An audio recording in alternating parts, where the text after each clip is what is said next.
안녕하십니까. 주간 모의고사 7월 1회차 강세진입니다. 제가 이제 한 3개월 정도 다른 분께서 이렇게 하시다가 이제 제가 다시 맡게 되어서 7월부터 주간 모의고사를 하나하나 할 텐데 약간 비중이 좀 달라요. 작년이랑 다르게. 일단 독해 쪽 비중을 좀 더 높였고 어휘는 여러분이 작년 수준에 맞추어서 제가 선별을 해서 넣어놨으니까 여기 있는 단어들, 여기 있는 공부해야 할 것들을 꼭 고민하시면서 그리고 복습도 잘 해주시면서 진도를 나가주시면 좋을 것 같아요. 자, 먼저 1회차에 있는 작품부터 먼저 진행을 할게요. 자, 지금 얘 보면 문제가 있고 우측에 보시면 1년과 2년이 있죠. 그러면 해당 내용의 옳고 그름을 따지는 문제예요. 그럼 여기에 내용 위주로 문제를 나가야 되니까 나는 꿈꾸었노라 라고 나왔을 때 화자의 상황이 제일 중요한 거죠. 지금 색깔이 좀 마음에 안 들기 때문에 노란색으로 바꿀게요. 그러면 화자라는 존재가 꿈을 꾼다라는 건 현재 상황이 약간 좀 힘들다는 의미거든요. 그래야 꿈을 꿨을 때 걔가 더 빛나 보이니까 동물들과 내가 가지런히 벌가의 하루 일을 다 마치고 일상적인 내용이죠. 석양의 마을로 돌아오는 꿈을. 그럼 이 꿈은 사실 우리가 봤을 때는 엄청 큰 꿈을 꾸고 계신다면 별거 아닌 건데 이것조차도 꿈인 거예요. 그럼 부정적인 현실이 얼마나 더 센지를 알 수가 있는 거고 즐거운 꿈 가운데 있을 때 화자가 바라는 내용이 구체화되어 있어요. 그럼 우측에 평화로운 삶에 대한 기대를 꿈을 통해 드러내고 있으니까 적절한 선지가 되죠. 이렇게 푸는 문제예요. 그래서 제가 왼쪽, 우측 이렇게 편집을 따로 해놓은 거니까 해당 문제를 풀 때도 1년 읽고 2년 읽고 이렇게 진행하시면 되겠습니다. 자, 그러나 집, 이름, 몸 해당 부분에 부정적 현실을 적으시고요. 집을 잃었다는 표현에서 나라를 잃었다. 뭘 확장하면 이제 이 시는 일제 강점기 시가 되는 거예요. 근데 이미 집을 잃었다는 말에서 부정적인 현실을 들고 갔기 때문에 나라로 확장되는 건 뭐 문제 의도가 그렇게 된다면 그때까지 이야기를 하면 되는 거겠죠. 자, 바라건대 뭐가 있냐면 우리에게 우리의 보습될 땅이 있었더라면 그럼 우리가 바란 내용은 여기에 적혀 있고 이게 있다면 떠돌 필요가 없겠죠. 근데 떠돈다는 상황, 집을 잃었던 상황, 부정적 현실 그렇기 때문에 삶의 터전을 잃고 헤매고 그건 자체가 고통이니까 1번과 2번 자연스럽게 지워지게 될 거예요. 자, 다음에 여기 동이야 남북이랴 내 몸은 떠간 뭡니까? 방황하고 있죠. 정착하지 못한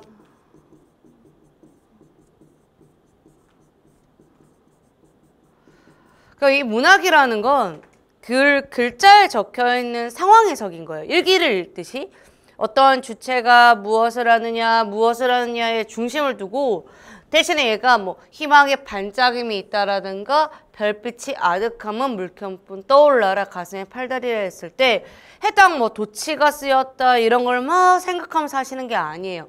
화자연전이 여전히 뭐 부정적 현실에 놓여 있는데 이 부정적 현실에서 이제 어떻게 나아갈까를 생각하면 되시고 여기서는 희망의 반짝임이란 키워드를 가지고 얘가 그래도 기대를 저버린 건 아니구나 라는 걸 받아들이시면 돼요. 그건 유랑하면서 희망을 확신하고 있다 했을 때 여기 확신의 별표 치시고 모습을 그리고 있다는데 확신은 올 것이다, 온다, 와야 한다 이런 정도의 뉘앙스가 있어야 되거든요. 근데 얘는 반짝임은 어떠한 것은 떠올라라 어디에 라는 막연한 묘사 외에는 없어요. 그러니까 뭐가 됩니까? 물음표가 되겠죠, 이 부분이.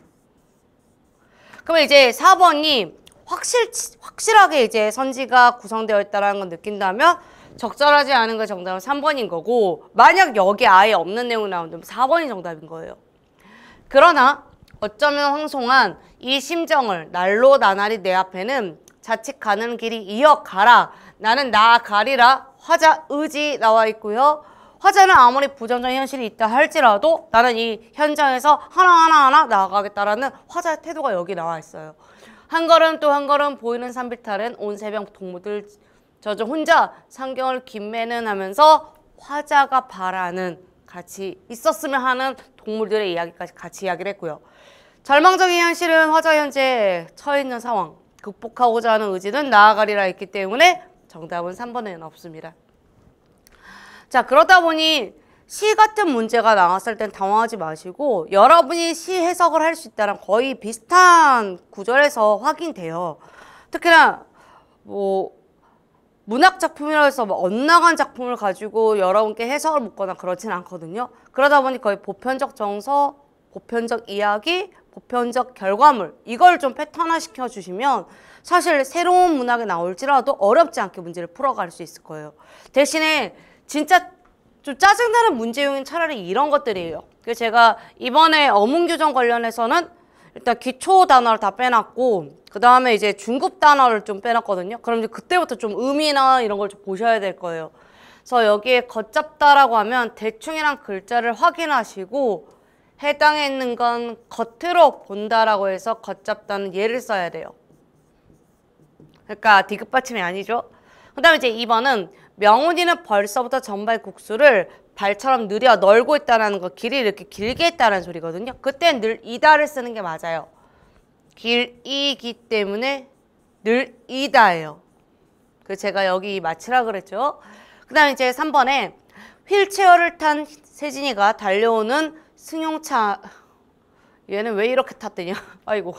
승용차에 받쳐 있을 때 어딘가에 부딪혀서 다친 상황, 그거는 받치다를 써야 되는 게 맞고 받다에서 왔으니까. 그다음 여기는 동치미가 있다 없다를 따지는 게 아니라 나중에 입가심할 때 먹자라고 했으니까 있다가를 쓰는 게 맞습니다. 그러니까 맞는 거 3개와 틀린 거 하나니 정답은 1번이고요. 여러분이 이 공부를 할 때는 하나하나 고집스럽게 해주셔야 돼요. 자, 다음에 이제 3번으로 갈 건데 3번은 제가 문제를 풀었을 때 어렵지 않게 이게 흐름이 잡혔기 때문에 문제가 없는데요. 이게 5개 정도의 패턴은 거의 무난하게 진행이 되거든요. 근데 제가 이 후반부로 갈 때 한 4개 정도 되어 있는 문제가 있어요. 그러니까 패턴이 2개가 짝, 2개가 짝, 그래서 왔다 갔다 해서 푸는 문제는 좀 헷갈려요. 맥락을 잘못 잡아도 그렇게끔 느껴지니까.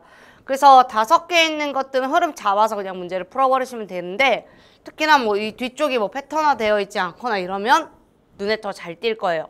자, 그럼 먼저 기억과 디귿부터 시작을 할게요.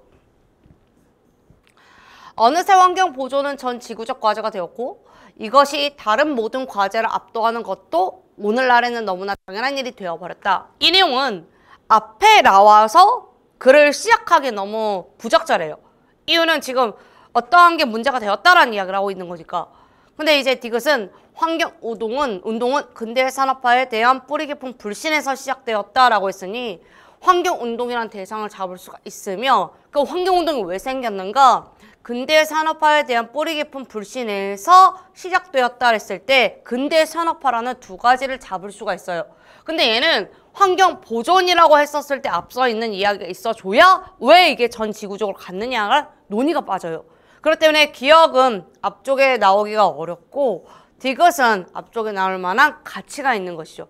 그럼 제가 조금 흐름이 얘는 눈에 보일 거예요 라고 말하는 게 지금 여기를 보시면 니은과 미음은 흐름대로 들어가지만 리을과 기억은 중간에 한번 삽입이 되어 있단 말이에요. 근데 이게 순서가 기억 리을이 뒤집어져 있거나 미음 니은이 뒤집어져 있거나 이러진 않아요. 그럼 결국 우리가 이걸 읽을 때 리을과 기억 쪽 읽을 때 이 순서를 생각하면서 읽어야 되고 니은과 미음도 이 순서대로 따라 읽으시면 돼요. 대신 디귿 다음에 리을이 자연스러운지 디귿 다음에 니은이 자연스러운지 이건 다시 읽어야 되겠죠. 그럼 이제 이렇게 갈게요. 자, 산업화 초기에 나타났던 많은 문제점 예컨대 예시 나왔어요.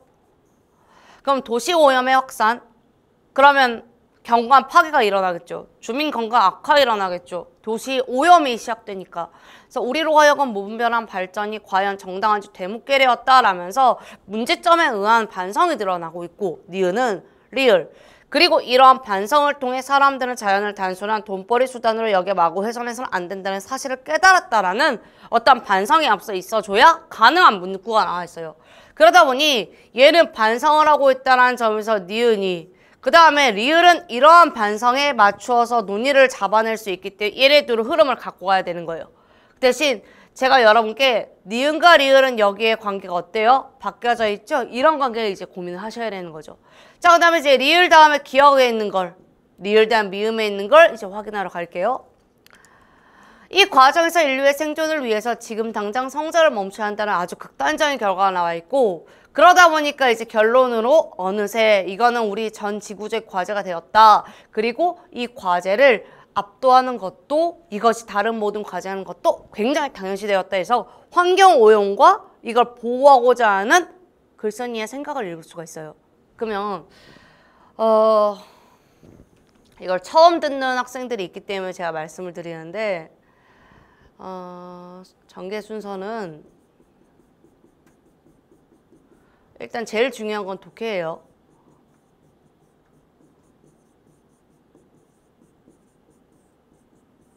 글의 흐름을 잡지 않으시면 글을 안 읽으신 거예요.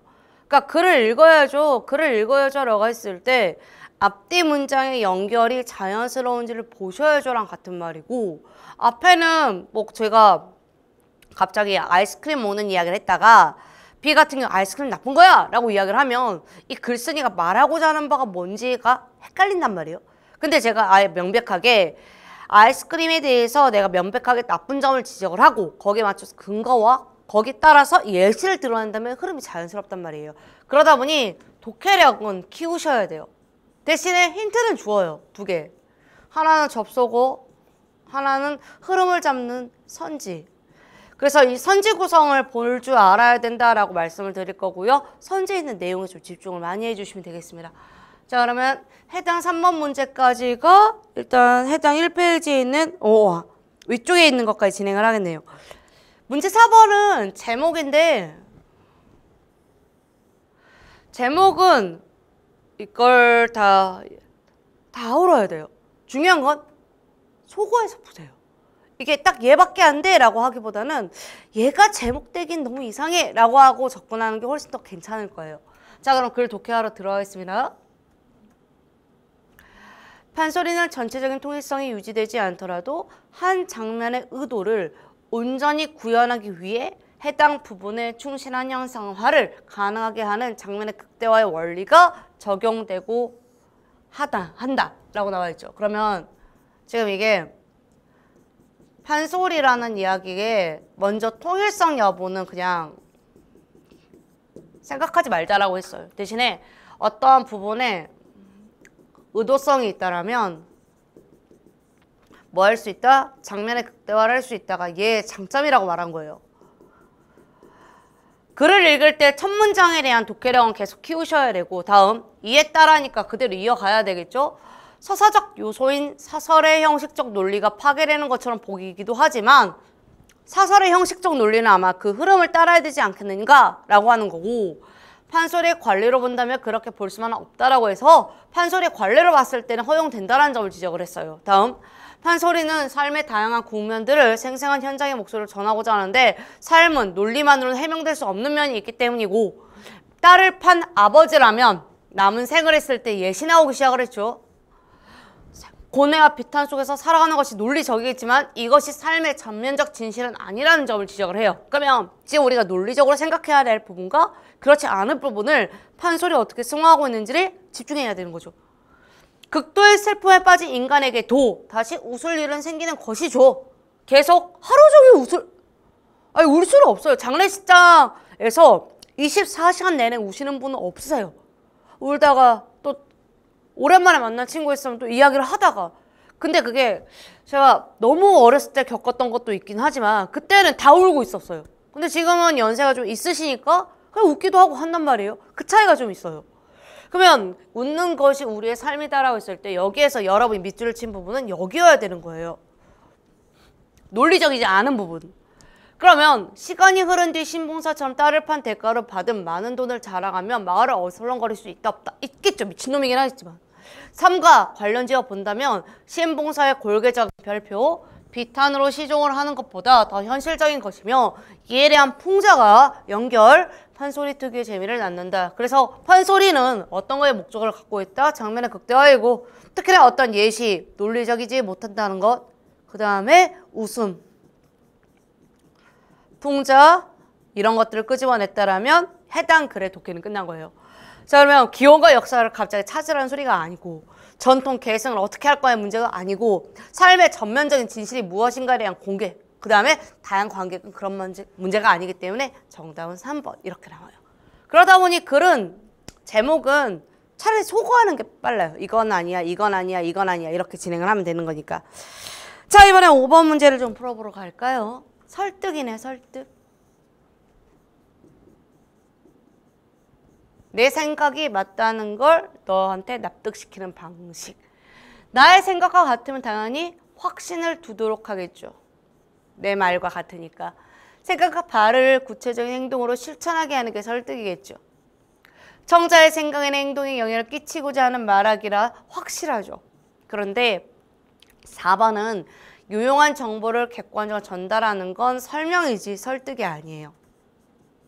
그러니까 정답은 4번 이렇게 나와요. 첫 번째 페이지에는 제가 되도록이면 이번에는 3페이지를 만들기가 싫어가지고 4페이지에 가득가득하게 내용을 넣어놨으니까 확인해 주시면 좋겠고, 대신에 이 뒤쪽에는 6, 7, 8은 연속으로 공부를 좀 했으면 좋겠어요. 자, 얘는 띄어쓰기 관련된 문제고 지금 작년 띄어쓰기 문제가 안 나왔죠. 올해죠, 올해. 자꾸 작년이래. 여기 수능이 아니다 보니까 공무원은 7월이 스타트라서 올해예요. 올해 4월도, 올해 6월도 띄어쓰기 관련해서는 일단 이야기가 없었어요. 대신에 여러분이 알아야 되는 건 띄어쓰기는 시험 문제 나왔을 때 정복하기 되게 어려운 파트예요. 자, 먼저 해당 본용, 보조용 사이에 조사했을 때 무조건 띄어야 돼서 일단 맞는 말. 그 다음 2번은 겸을 중심으로 했을 때 단어를 나란히 이어줄 때는 둘 다 띄어야 되고요. 교실에 A도 있고 B도 있다 등등 말할 때는 의존명사기 때문에 얘도 띄어야 돼요. 다음에 해당 선생은 명사기 때문에 직함을 나오며 무조건 띄어야 되고, 성과 이름은 특별히 구별하지 않는 이상은 붙여주는 게 맞습니다. 그러다 보니 틀린 거 정답, 그래서 1번 이렇게 해주시면 되겠습니다. 무난했죠? 7번도 무난해요. 군 당국은 강중일을 대의로 승진시켰느냐 했느냐의 문제인 거예요. 그럼 이거는 문제를 푸는 방식이 있어요. 사동표현은 문제를 어떻게 풀면 되냐면, 시키다가 들어갈 곳이 맞다라면 하다를 집어넣어도 이상할 거예요. 원래 시키다가 맞으니까. 근데 시키다가 원래 들어갈 필요가 없으면 하다를 넣었을 때 얘가 100% 맞을 가능성이 높아요. 그래서 시키다를 중심으로 하다로 바꿔주세요. 제일 쉬워요, 방식이. 그럼 군 당국은 강중일을 대의로 승진했다. 물음표 뜨는 거고, 위원회는 강 회장을 해임할 수밖에 없다는 맞으니까 해당 내용은 고쳐야 되고요. 세진이는 차를 최대한 벽에 가깝게 주차했다가 자연스러우니까 고쳐야 되고요. 법원은 판결까지 기간 단축할 것으로 했을 때 주체가 할 수 있는 내용이니까 얘도 잘못된 표현을 쓴 거죠. 그럼 유일하게 시키다를 써서 자연스러운 애가 1번이기 때문에 해당 문제풀이는 정해져 있어요. 이렇게. 그래서 여러분한테 야, 어떤 문제풀이는 정해져 있으니까 그냥 패턴화 시켜라, 그냥 외워버려라 라고 말씀드린 이유가, 얘를 뭐 다른 방식으로 풀려고 하면 문제가 골치 아파지니까 아예 그냥 하나를 잡아두라는 소리예요. 다음에 이제 8번도 아예 그냥 이건 문제 유형이 있어요. 예를 들어 보다가 나왔을 때는 비교군을 확인해라. 남편은 나보다 비디오를 더 좋아한다 했을 때 주체 둘의 비교냐, 아니면 남편은 나랑 비디오 중에 무엇을 더 좋아하는지 궁금해서 묻는 거라면 의미가 달라지는 거예요. 그래서 얘는 중의문이에요. 어머니께서 사과와 귤 2개 줬다 했을 때 개수 개념 나오면 각각의 개수를 다 적어줘야 중의문이 아니고요. 이렇게 애매하게 2개면 사과 하나, 귤 하나에서 2개인지, 사과 1개고 귤이 2개에서 3개인지, 사과 2개고 귤 2개 각각 2개인지를 알 수가 없어요. 그러다 보니 얘도 중이에요. 자, 그의 용감한 아버지는 오로지 아버지만 꿈이기 때문에 얘는 중이가 아니고요. 얘는 한 잔은 된다라는 한 잔 이상은 왜 안 되는 겁니까? 그래서 이거는 두 가지로 해석을 할 수 있는 이상한 문장이 되기 때문에 정답은 3번 됩니다. 그래서 8번 문제도 굉장히 유형화되어 있으니까 꼭 기억을 해주시면 좋겠고 얘 자체가 맞으니까 이대로 진행만 잘 해주시면 돼요. 자, 이번에는 9번으로 갈 건데 9번은 문제가 해당 작품이 워낙 유명해서 보자마자 바로 알았을 가능성이 높아요. 자, 시작합시다. 이생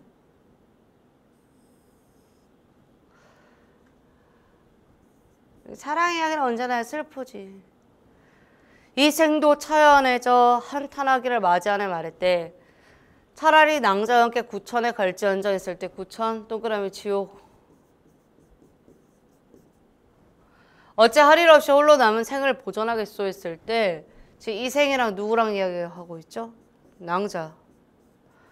구천에 갈지언정 했을 때 지옥에 가고 싶다는 소리예요. 같이. 죽음이 있는 곳. 지난번에 난을 겪은 뒤 친척과 종들이 각각 어지럽게 흩어지고 돌아가신 부모님 해골은 어지러이 들판에 굴러다닐 만큼 최악의 난. 전쟁이 일어났죠. 전쟁.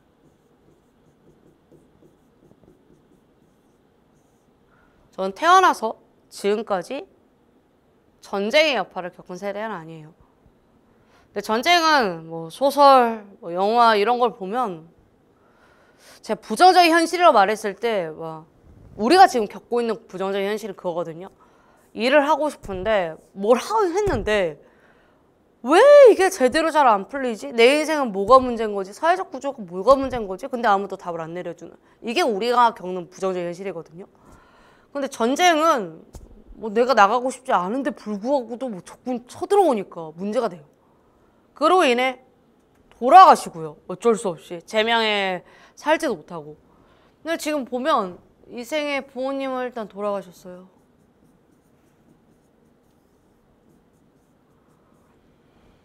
근데 여기에 되게 무서운 말이 하나 있습니다.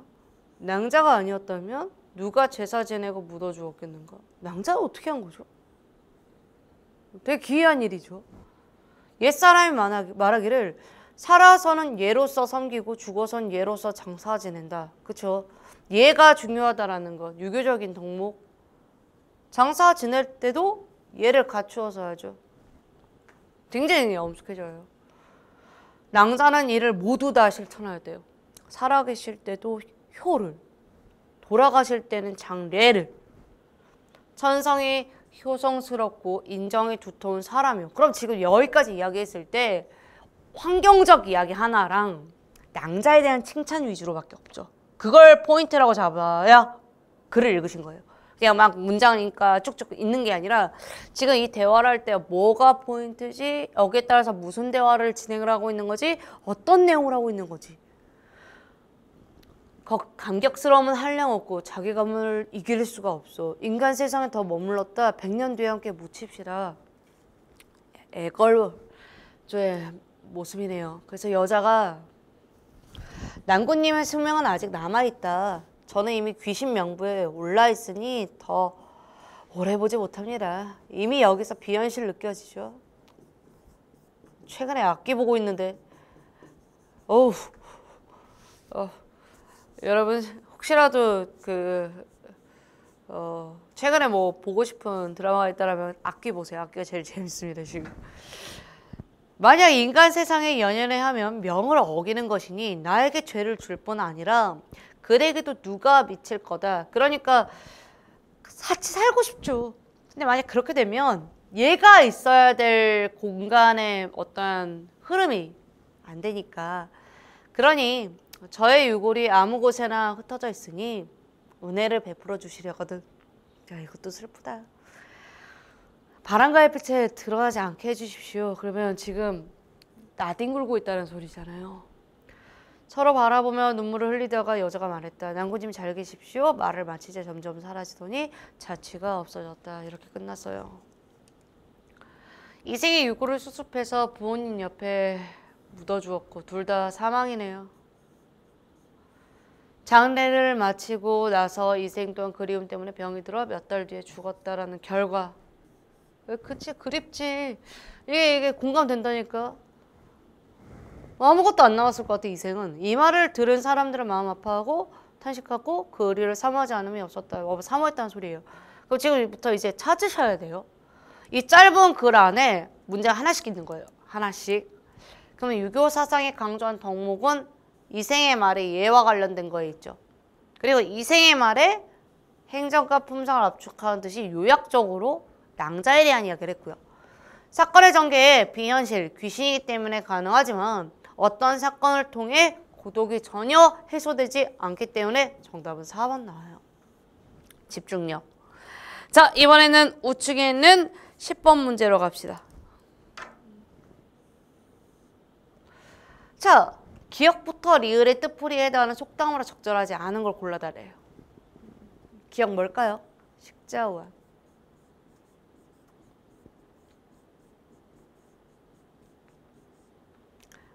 아는 게, 글자를 아는 게 안 좋다란 소리예요. 오히려 바보같이 된다. 그래서 아는 것이 병이다랑 맞는 말. 각자. 뿔이 있는 놈은 이가 없다. 노는 호랑이는 뿔이 없다. 같은 개념이죠. 모두 다 가질 수 없다라는 말. 당랑거철. 사마귀가, 당랑이 사마귀니까 바퀴를 보고 이걸 방어를 해보겠다는 건데 그냥 이거는 뭐 바퀴만 하고 사마귀 이러고 있는데 뭐 싸워봤자지 뭐 그냥 찌부지. 하룻강아지 범 무서운 줄 모른다랑 같은 개념이죠. 하룻강아지 범도 귀여워서 이렇게 쓰담쓰담 할 건데 막 이 발이 막 이만할 거다. 자, 해당 내용 롱도 얻었는데 촉까지 원한다. 욕심이 많다라는 소리고.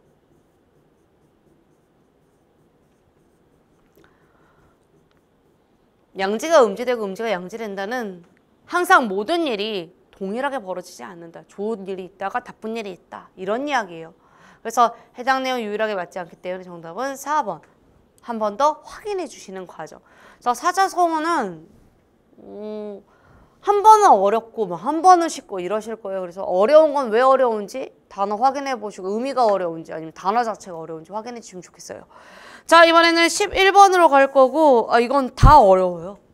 뭐 예를 들어 여기에 과장에 뭐가 틀렸냐 이런 문제라서 한자어가 가장 적절히 사용되었는가의 문제거든요.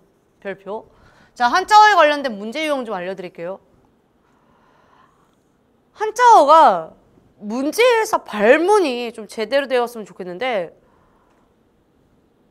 의외로 발문이 부정확해요. 이 문제 유형 자체가. 왜냐면 우리는 지금 한자어를 안다가 전제가 아니라 한자어를 모른다가 전제거든요. 그러니까 얘네들이 맞는지 뭐가 맞는지 모르겠는 거예요. 첫 번째, 어떤 문제 유형이 쉽냐면 도굴에 썼을 때 문제 유형이 쉬워요. 어떤 한자어가 주어졌고 이 한자어를 읽었는데 이 음독이 맞냐 틀리냐 이걸 묻는 건 꽤 괜찮아요. 차라리 음이라도 제대로 읽느냐의 문제니까. 네, 두 번째, 두 글자 한자어, 두 음절이죠. 이음절 한자어는 이음절 이상이어도 상관없어요. 의미에 맞추어서 한자어가 틀릴 때도 있고요. 한자어는 맞는데 의미가 다를 때가 있어요. 그러니까 우리가 이걸 보면 이 음독을 읽으신 분 얘가 과장이라고 읽거든요. 이게 가시예요. 얘가 편력이고요. 얘가 가상은 맞아요. 그럼 지금 음은 문제가 없는 거예요. 그럼 지금 음이 문제가 없는데 사용된 건 하나니까 세 개가 틀린 거거든요. 그럼 이제부터 한자어가 틀렸을 가능성이 높거나 해당 단어는 존재하지 의미가 틀렸을 가능성이 높은 거죠.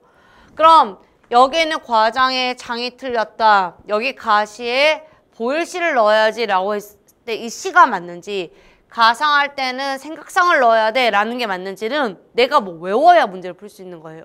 그래서 제가 정답은 3번이라고 말씀을 드리겠지만 이거는 최상의 문제 유형. 음도로 풀 수 없는 문제 유형. 그래서 단어의 의미, 단어의 글자 모두 다 암기하시길 바랄게요. 자, 이번에는 아래 12번으로 들어갈 거고 이제 한자어까지 끝났으니까 본격적으로 다 독해 위주로 진행을 하면 되거든요. 15번이랑 이거 하나 빼고요. 그래서 이제 쭉쭉 같이 진행을 하도록 하겠습니다.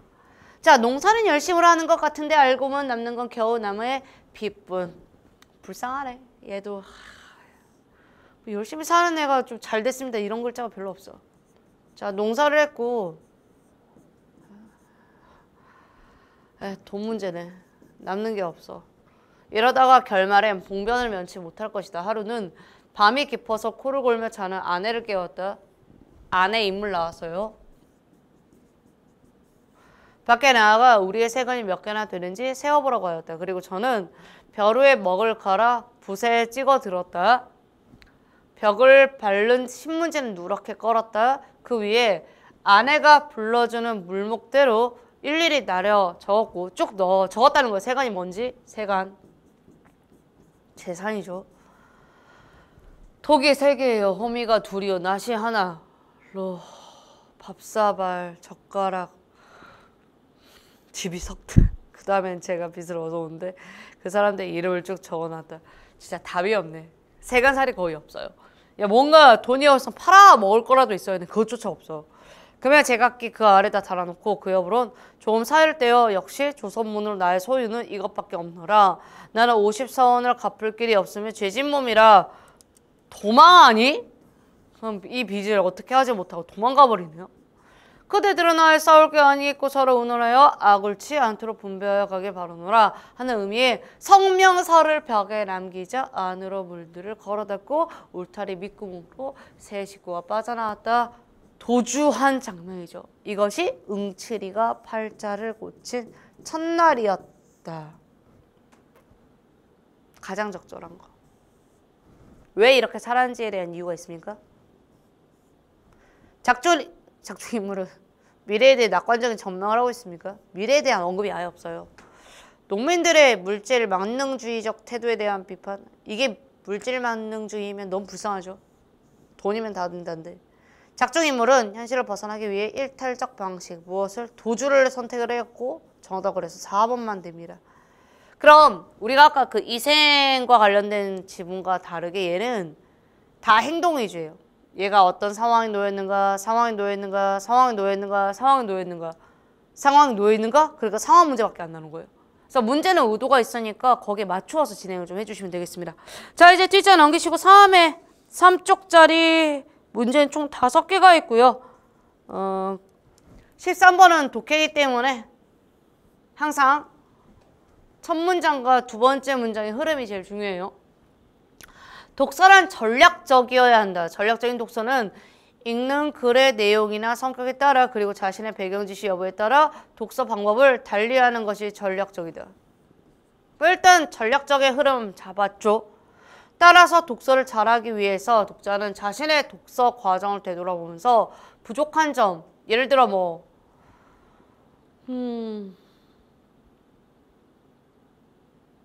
배경 지식을 여부로 둔다면 뭐 배경 지식이 뭐 부족하냐 이런 걸 확인할 수가 있겠네요.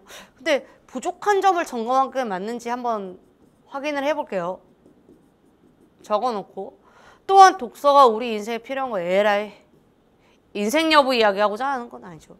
그런 후에 부족한 점 따라 들어오고 있으니까 해당 니은과 리을은 연결고리가 되고 중간에 있는 디귿은 딴 이야기를 했기 때문에 정답은 3번으로 끝납니다. 자, 이번엔 14번 문제를 풀어보도록 하죠. 배틀북도 쓸데없이 빈벽에 걸려있다.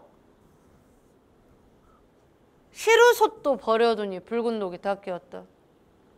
굉장히 힘들게 사네요. 얘.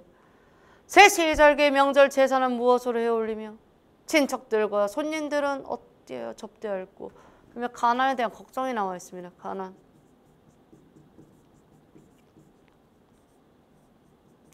이 얼굴 지녀 있어 어려운 일 많고 많다. 이 원수 군기를 어이하여 이르냐. 군기 궁핍하게 만든 귀신. 학교를 보니까 진짜 있는 것 같아. 원수라고 하는 거 봐. 왼수에 왼수. 술에 음식을 갖추고 이름 불러 전송해서 불러서 좋은 날 좋은 때에 사방으로 가라고 하니 추추 분분할 화를 내어 이런 말이 이제 귀신이 합니다. 야, 어려서 지금까지 이러오라고 너와 함께 했는데 죽거나 살거나 열 줄이 없었는데 어디가 누구 말 듣고 뭐 가라고 이러냐? 다 귀신 말이죠. 같이 살자고 넌지고 타일에도 꽂이는데 온 가지로 공격하늘. 돌이켜 생각하니 네 말도 다 옳은 것 같아. 화자야. 화자 공감. 귀엽다. 무정한 세상은 다 나를 버렸는데 네 혼자 신이 있어 나를 버리지 않았대. 근데 궁핍 귀신은 버리는 게 맞지 않을까? 억지로 피하여 장깨로 열려나 하늘이 만든 이내 궁을 설마한데 어찌하겠는가. 빈천도 내 분인이 설어서 뭐 하겠는가. 그래서 자기의 분수에 대한 수긍을 해버리네요. 바로. 화자는 속세를 떠나 전혀 이야기도 없고요. 타인과 비교를 성품, 부각한 내용이 아니었고요. 오로지 궁핍 귀신과의 이야기밖에 없으니까 자신의 현실 상황 가난한 걸 인정하고 그래 받아들이자. 3번이 정답이고요. 미래를 긍정하거나 극복의 의지는 없습니다. 그래서 정답 고르는데 무리가 거의 없네요. 15번은 외래어 중에 가장 쉬운 것만 골랐어요. 그래서 축구 선수 메시. 대비와 비패는 같이. 로봇은 시옷받침이 들어갔을 때 자연스러운 전부다. 그 카페, 로봇 얘네들 다 이음절. 근데 얘 혼자 맞기 때문에 정답은 3번입니다. 이거는 기본이에요. 그래서 외래어는 위로 갈수록 뒤로 갈수록 훨씬 어려워질 거고 문제로 복잡해질 거예요. 4개 물었던 게 8개고 8개 물어 12개가 될 수가 있어요. 그러니까 꾸준하게 공부를 좀 해주시면 감사하겠습니다. 자, 이번에는 16번 문제로 갈게요. 얘는 이해 문제다 보니까 앞뒤에 있는 정확한 정보도 되게 중요하고 위치. 내가 독해를 했으면 독해 티가 나야 돼요. 2015년 5월 미국 국립과학 아카데미는 인간 유전체 편집과 관련해 중요한 발의를 했다. 주체 나와있죠. 중국 과학자들이 인간 배아 유전자 편집에 관한 논문을 발표한 직후에 중요한 발의를 한 거예요. 논란의 주인공이 된 기술은 크리스퍼. 자꾸 저는 이걸 크리스토퍼라고 읽어. 크리스퍼. 그 얘가 뭔데? 저렴한 가격으로 간단하게 원하는 생물의 유전체를 편집할 수 있는 기술. 그러면 여기에 대한 내용이 나왔죠. 화제가 끝났어요. 글이 시작을 했는데 얘가 어떠한 기술이란 걸 알려줬고 유전자 편집이 글의 핵심이에요. 크리스퍼는 생물학이 사회에 던져온 몇 가지 윤리적 논란들의 연장선상에 있다라고 적혀있는 거 보이죠. 그럼 지금까지는 크리스퍼에 대한 정의까지, 특징까지는 확인할 수 있는데 그럼 얘가 뭐가 문제인데? 라고 했을 때 포인트를 윤리에 맞추어서 다시 읽어야 돼요. 그러면 우리가 공교육을 받으면 기본적으로 과학기술에 대한 위험성은 배우시거든요. 그 하나는 인간을 대상으로 한 실험 문제. 우리가 인간인데 존엄성, 우생학 시험과 나아기, 배아줄기, 세포로 이어온 윤리적 논란은 크리스퍼에도 똑같이 재현될 것이다 예측하고 있죠. 인간 배아 실험에 관한 초국가적 법률이 존재하지 않기 때문이죠. 초국가적은 A라는 국가에 불법적인 행위가 들어가면 A 국가의 법안을 따르게 되어 있단 말이에요. 근데 그러지 않고 해당 기술과 관련된 거는 모든 공론을 위에 더욱 큰 법률이 있다라고 생각을 하시면 돼요. 그래서 이 부분은 여러분이 윤리적 논란들의 밑줄이 쳐져 있다면 그 다음에 반드시 쳐져 있어야 될 내용이에요. 왜? 중요한 내용이니까. 여기를 흐름을 잡아야 되는 예외적인 내용이니까. 중국의 과학자들이 인간 배아 유전자의 편집을 시도했다는 것은 당연한 순서다. 크리스퍼는 소비자 우생학의 문제도 초래했고 치명적인 유전적 질환의 치료 목적이 아니라 자식의 유전적 자원을 증강하려는 독헌증이 탄생할 수 있다는 점이죠. 일리 있을 것 같아. 만약에 이런 기술을 돈을 주고 살 수가 있다면 저도 있단 말이에요. 만약에 제가 자식한테 물려주기 싫은 게 뭐가 있으면 그러면 난 탈모라고 말할 거야. 탈모는 유전이거든. 우리 엄마는 자기가 탈모인 걸 몰랐던 것 같아. 나한테 관리하라는 이야기를 안 했겠지. 그러니까 몰라. 근데 제 딸은 말을 해줘요. 엄마는 아무것도 안 했는데 머리가 빠지고 있어. 근데 가능하다라면 잘라내고 싶죠. 자식을 위해 좋은 형질을 향상시키고 나쁜 형질을 제거하는 것을 계속하겠죠. 돈이 있으면. 크리스퍼가 초래할 더 큰 문제는 얘인 거예요. 이제 생태계 교란. 근데 그게 만약 자연스러우면 뭐 이게 어때로 바뀐단 말이에요. 근데 얘가 윤리적으로 문제야라고 자꾸 심어줘야 함부로 하면 안 되겠구나 라고 우리가 경계를 한단 말이죠. 이미 30개가 넘는 종의 유전자 편집 가능하면 키메라가 그냥 나올 거 아니에요. 생명공학의 생태계 교란은 유전자 조작 농산물을 중심으로 선진국에서 오래된 논란이고 크리스퍼는 이 논란에 기름을 부을 예정이다. 그래서 생명공학의 생태계 교란은 이미 있어 왔고 근데 크리스퍼가 가능하면 더 큰 논란이 가능하지 않을까라는 예측까지 하는 거예요. 그럼 여러분이 이렇게 글을 읽었으면 해당 내용 도대체 어디에 있냐 이거죠. 자, 과학기술이 생태계 균형을 깨트리는 한 원인이 될 수 있냐가 이 글의 흐름이에요. 과학기술을 개발을 했고 발표를 했을 때 말미에 생태계에 문제가 크지 않겠느냐라고 했으니까 흐름을 잘 봐야 되고 위치는 여기 어딘가 이렇게 기억이 났어야 된다는 소리예요. 다음 2번 생명공학 문제 해결에는 특권층의 결단이 요구된다는 아예 없는 내용이니까 물음표가 텄어야 되고 유전체 편집이 사회적으로 끼치는 영향은 막대하다는 건 중간 어딘가에서 계속 언급을 하고 있으니까 적절한 내용이죠. 다음에 4번 크리스퍼 기술의 사용에 대한 국제협약이 없다라고 이야기를 나왔기 때문에 초국가적 법률이 필요하다라는 이 중간 부분에 어딘가 기억이 났다라면 기억을 잘하고 있는 거예요. 그러다 보면 독서는 기억력의 싸움이에요. 선생님 저 독서를 못해요 그러면 1번 기억력, 2번 이해력 이 두 가지가 동시에 같이 일어나지 않기 때문에 그렇습니다. 사람들이 외우면 되잖아요 라고 하는데 반복적 암기와 이해 암기는 다른 문제예요.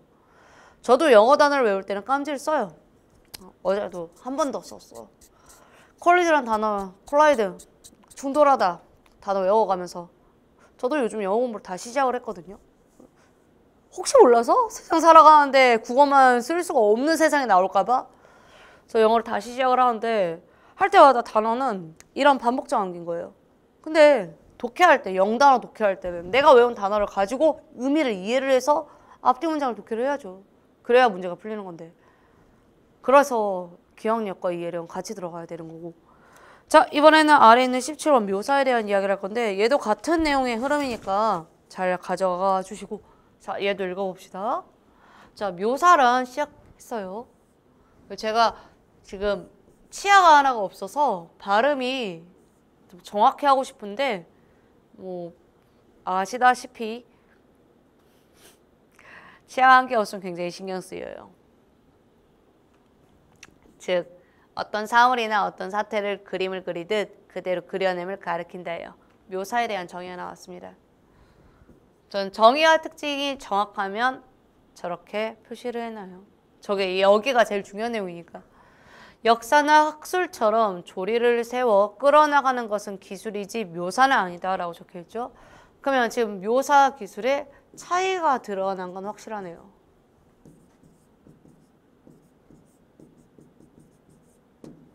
실경, 실황을 보여주어 독자가 그 경지에 스스로 들고 분위기까지 스스로 맛보게 하기 위한 표현이 묘사.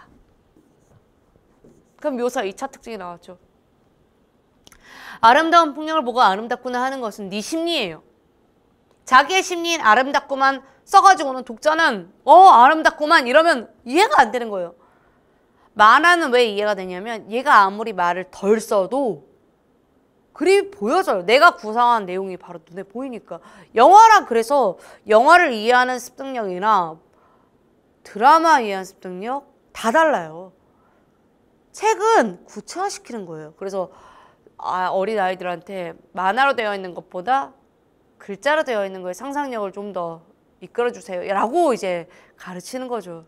글자에 대한. 그렇기 때문에 좋은 책을 읽어야 되고요.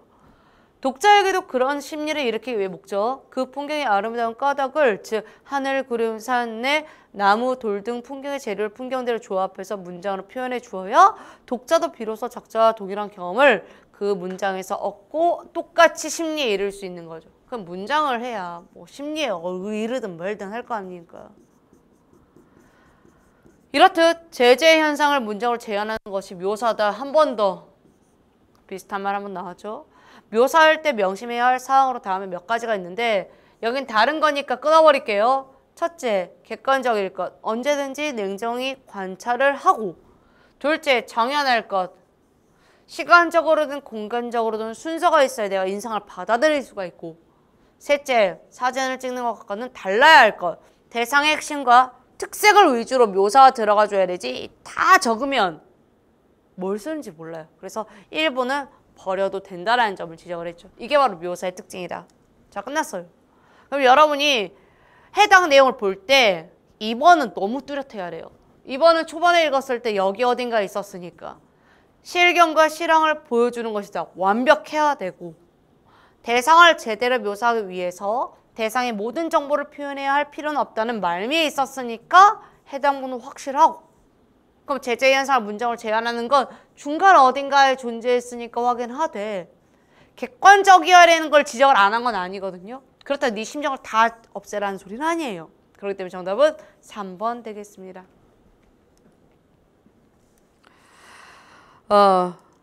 18, 19, 20도 다 독서야. 지치죠? 지쳐요. 이거 중간모의고사.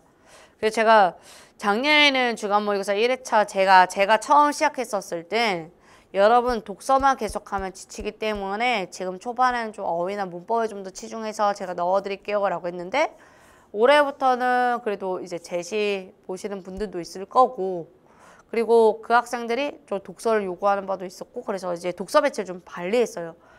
호흡이 중요해요. 한 문제 풀고 다시 호흡 그 다음에 하나 다시 18번 다음 글에서 말하는 발전 기술의 효과.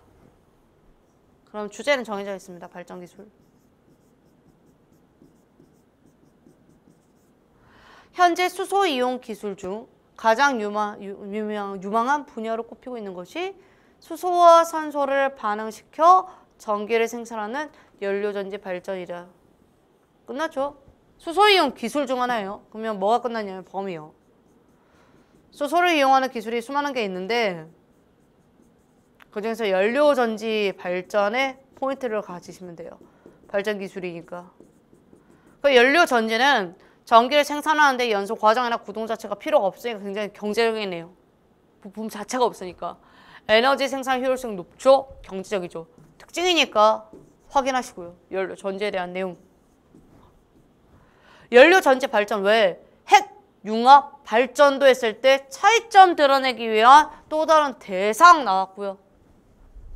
그럼 여기랑 이제 차이.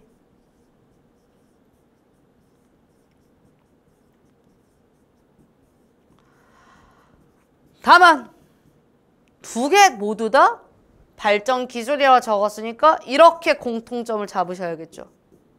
그러면 여러분이 어디까지 빼야 되냐면 여기까지 구체화시켜야 돼요. 구조로. 수소와 같이 가벼운 원소들이 서로 충돌하면서 무거운 원소를 융합하는 것을 응용한 핵융합 발전은 핵 분열 반응을 응용한 원자력 발전과 달리 그럼 차이점 들어가는 건 핵 분열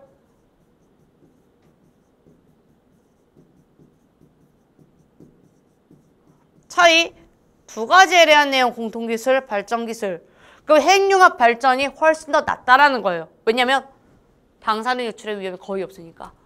핵융합 발전은 아직은 실험 단계지만 머지않아 실용화 될 것으로 기대된다. 핵융합 발전과 연료전지 발전 모두 화석 연료의 고갈이라는 위기에 직면해 있는 인류의 미래를 짊어질 매우 중요한 기술이다 라고 했을 때 포인트까지 흐트림이 없어요. 그러면 당연히 이제 적절하지 않은 걸 골라내야 될 텐데 이걸 좀 체크할까요? 수소에 관련된 거는 친환경일 가능성이 높겠죠? 그러다 보니까 추측이거든요. 현재보다 환경 오염이 이제 화석연료에 의해서 하는 것보다는 감소될 가능성이 높을 것이고 에너지 부족에 따른 문제들이 이제 얘로 인해서 벌어질 건데 얘네들이 개발이 된다라면 감소하게 될 가능성이 높은 거고 적은 비용으로 많은 에너지를 생산할 수 있게 되는 건 이거는 중간에 특징을 잡아낸 거에 있어요. 경제적이다. 돈이 그래도 들었을 때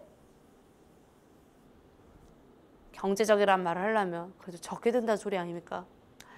수소 생산 비용을 절감시킨다는 내용이라던가 이와 관련된 산업이 활성화될 거라는 이야기는 언급이 없으므로 정답이 4번 되겠습니다. 자, 이제 아래 19번과 아래 20번, 오른쪽 20번 두 개가 있는데 둘 다 장문형이에요. 대신에 19번은 좀 특징을 확인해야 되는 게 우측을 보시면 구체화되어 있는 문제 유형이 아니에요. 그래도 제가 독해를 해드려야 되니까 같이 따라오시길 부탁드리고요. 밀리미터파는 주파수가 매우 높다라는 특징이 나와 있고 그 다음에 과학적 지식과 관련되어 있는 문제가 아닌 이상은 여기에 시간을 너무 많이 쓰시면 안 돼요.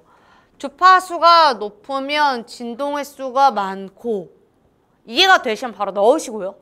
전파의 파장은 짧다. 즉 주파수와 파장은 사실상 두 가지는 반비례 관계 확실하죠. 파장이 짧아질수록 전파의 직진성이 커진다. 한 번 더 들고 오시고요. 전파의 직진성이 커지면 장애물에 부딪혔을 때 반사되어 나가려는 성질이 강해진다까지가 이 관계예요. 근데 이제 과학적 지문은 과학 관련된 지문은 이제 얘네들을 가지고 문제를 내는 거라 얘네들이 어떤 관계에 어떤 관계를 다 잡아내야 되거든요. 그러다 보니까 화살표만 치는 게 아니라 연결 뭐가 짧은지 알아야 문제를 풀어서 반비례 짧아질수록 직진성 커진다. 커진 다음에 성질이 강해진다까지 잡아줘야 이제 문제를 푸는 거예요. 다음 밀리미터파는 파장의 길이가 빛보다는 길지만 다른 전파에 비해 매우 짧아서 직진성이 강하다. 화제 대상 잡아내고 짧다라는 기준 잡아내고 확인. 분명히 빛보다는 길긴 한데 얘보다는 짧기 때문에 직진성이 강하다라고 때린 거예요. 제2차 세계대전에 주로 사용된 마이크로파 신혼 20GHz 대역의 레이더망은 신호의 빈폭이 넓어서 적에게 노출이 되는 문제가 생겼대요. 그래서 크기는 같되 빈폭이 더 좁은 레이더가 필요한 거예요. 그러다 보니까 이 요구는 밀리미터파에 관련된 보스의 실험 결과를 실제로 사용한 계기가 되었고 신호의 직진성 바로 그냥 때려줘야 되니까 마이크로파 대역의 레이더에 비해 큰 밀리미터 레이더를 사용하게 되었으며 이것이 밀리미터파의 첫 번째 응용 사례.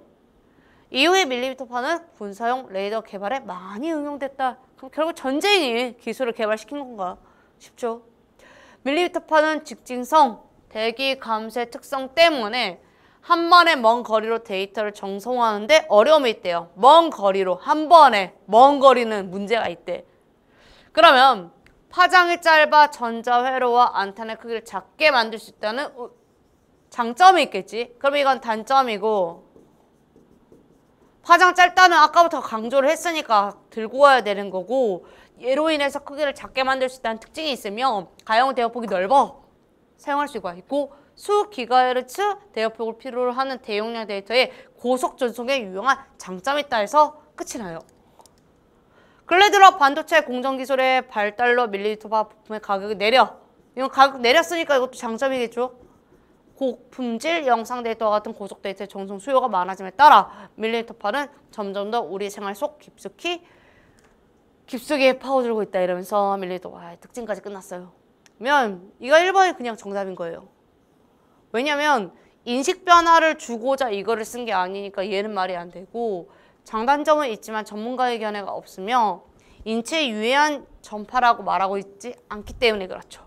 그러다 보니 차라리 19번 같은 문제는 지문이 여러분을 숨기는 거고 문제 유형 자체는 어렵지가 않습니다. 자 이제 마지막 20번 문제로 끝낼게요. 해안에서 밀물에 의해 해수가 해안선에 제일 높게 들어온 곳과 썰물에 의해 제일 낮게 빠진 곳의 사이에 해당하는 부분을 조간대라고 한다. 그러면 나가는 거에 따라서 달라졌다는 소리네요. 자, 밀물, 썰물, 조간대. 이게 구체화죠. 지구상에서 생물이 살기에 가장 열악한 환경 중에 하나로 이 조간대다. 이곳의 생물들은 물에 잠겼을 때, 여기를 말해요. 공기 중에 노출되어 있을 때, 그럼 바닷물이 여기까지 내려갔을 때의 상황이죠. 상반된 환경에 삶을 맞춰야 되고, 또한 갯바위에 부서지는 파도, 파괴력도 견뎌야 되고, 빗물이 고이면 민물, 비가 내리면 또 빗물, 환경에도 적응해야 되고, 강한 햇볕, 자, 무슨 이런 데가 다 있냐? 이렇게 보니까. 바닷물이 증발하고 난 다음에 염분으로 범벅된 몸을 추스려야 된다. 그럼 여기 전부 다 뭡니까? 조간대의 환경에 맞춰 살아야 된다는 조건들이죠. 여기서부터 여기까지. 자, 헷갈릴까 그냥 지우도록 할게요. 변화무쌍한 환경에 적응할 수 있는 생물만이 조간대에 살 수 있다. 그러면 1문단의 첫 번째 끝났어요. 그게 조간대. 그 다음 이제 문제냐면 높이에 따라 상중하로 갈린데, 그럼 상이 어디냐 이거야. 바다로부터 가장 높은 곳이 상. 그럼 여기 중, 여기 그냥 하지. 정해졌죠?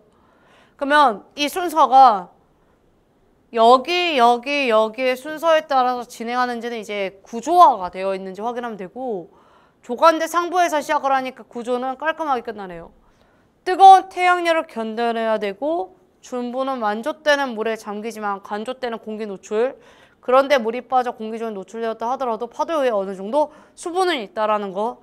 근데 가장 아래에 있는 하부는 간조시를 제외하고는 항상 물에 잠겨 있고 땅의 환경에 영향을 적게 받는다는 점에서 다소 안정적이긴 하지만 파도의 파괴력을 이겨내기 위해 강한 부착력을 지니고 있어야 되며 생존이 쉽지 않은 곳. 조간대에 사는 식물들은 불안정하고 척박한 바다 환경에 적응하기 위해 높이에 따라 수직으로 분포되어 있다는 것. 결국 살기 위해서 발버둥치는 구조네요. 조간대를 찾았을 때 총알 고등류, 따개비, 예시고 가장 높이 올라오는 지점 했을 때 1번은 일단 끝났죠. 이들은 상당 시간 물 밖에 노출되어 수분 손실 모두 막기 위해서 꼭 닫혀있다 해서 상부 지정에 대한 예시 나왔고요. 중부는 없으며 견뎌야 되는 환경적 조건은 애초에 초반에 나왔고 조간대 높이에 따라는 그걸 진행했을 때 여기 중간 어딘가에 있거든요. 이유 나왔기 때문에 정답은 2번으로 끝납니다.